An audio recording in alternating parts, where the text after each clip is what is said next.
मुख्यमंत्री देवेंद्र फडणवीस यांचा dream project असलेल्या होडगी येथील IT पार्कला शासनाच्या उच्चस्तरीय समितीने मंजुरी दिली।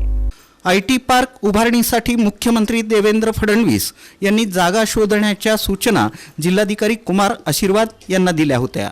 त्यानुसार जिल्हाधिकारी कुमार आशीर्वाद यांनी होडगी येथील जलसंपदा विभागाची 50 एकर जागा IT पार्कसाठी फायनल केली होती।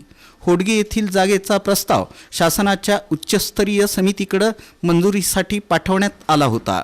शासनाच्या उच्चस्तरीय समितीच्या बैठकीत IT पार्कच्या प्रस्तावाला मंजुरी मिळाली असून 2 दिवसात याबाबतची अधिसूचना निघणार आहे, अशी माहिती जिल्हाधिकारी कुमार आशीर्वाद यांनी दिली। हाय पॉवर कमिटीच्या बैठकीत मंजुरी मिळाल्याने ही जागा MIDC कडे वर्ग करण्यात येणार आहे। 40 कोटी रुपये खर्चून इथं रस्ते, वीज आणि दिवाबत्तीची सोय करण्यात येणार आहे।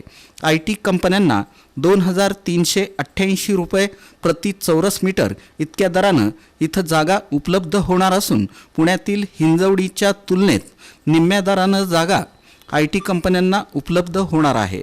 40 ते 45 हजार जण इथं बसून काम करू शकतील, असंही जिल्हाधिकारी कुमार आशीर्वाद म्हणाले। 1.5 वर्षात मूलभूत सोयीसुविधा निर्माण होऊन 3 वर्षात इथं IT कंपनी सुरू होईल, असंही जिल्हाधिकारी कुमार आशीर्वाद यांनी सांगितलं।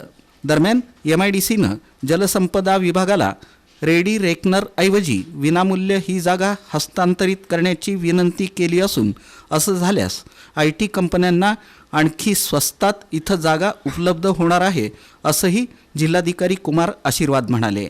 दरम्यान मुख्यमंत्री देवेंद्र फडणवीस यांचा ड्रीम प्रोजेक्ट असलेल्या IT पार्कला मंजुरी मिळाली असून याची लवकरच उभारणी होऊन सोलापूरच्या युवकांना इथंच नोकरी उपलब्ध व्हावी, ही अपेक्षा सोलापूरकरांमधून व्यक्त होत आहे।